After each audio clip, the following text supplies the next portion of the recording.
উটের নাড়ি ভুড়ি চাপায় দিচ্ছে, আমি উঠতে পারছি না।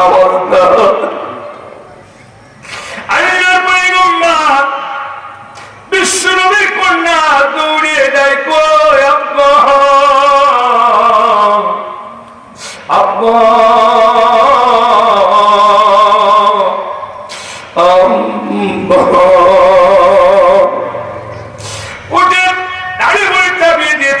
পয়গম্বরের মুখটা ঢেকে যায়। কষ্ট করে আবার একটু খুলে বলে, বাবা কে আসলে?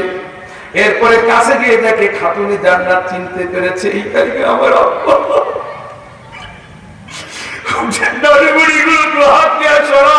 চেষ্টা করে খাতুনে জান্নাত পারে না, একা সরাতে জিবরাইল আমিন এসে হাজির।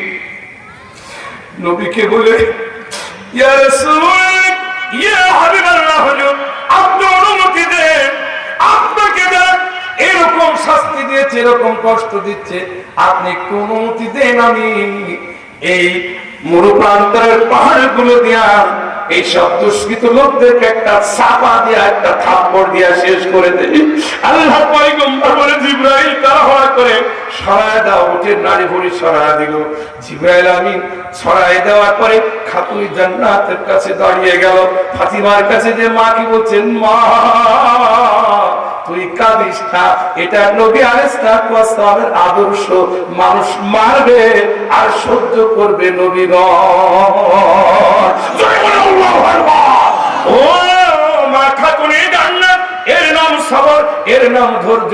জিবরাইলকে বলছে, জিবরাইল তুমি কি বলো যে আমাকে যারা আঘাত করেছে তুমি তার প্রতিশোধ স্বরূপ এই মক্কাতে তাদেরকে শোয়ায়ে ফেলবে, শেষ করে দেবে।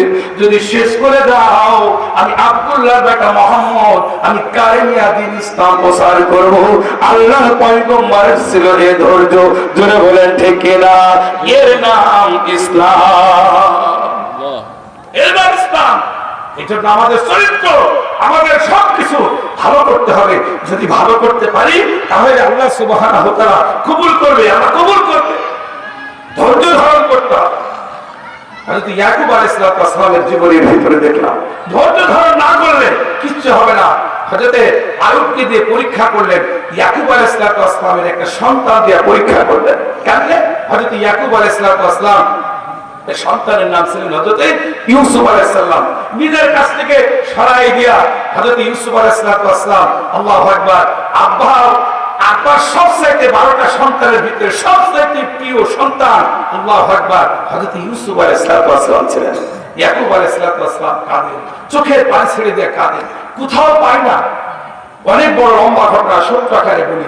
একটি পাহাড়ের পদপাশে, জঙ্গলের পাশে হযরত ইয়াকুব আলাইহিস সালাম কাঁদেন, আল্লাহ তুমি আমার সন্তানকে কোথায় দিলে? আমি পয়গম্বর, আমি জানি পয়গম্বর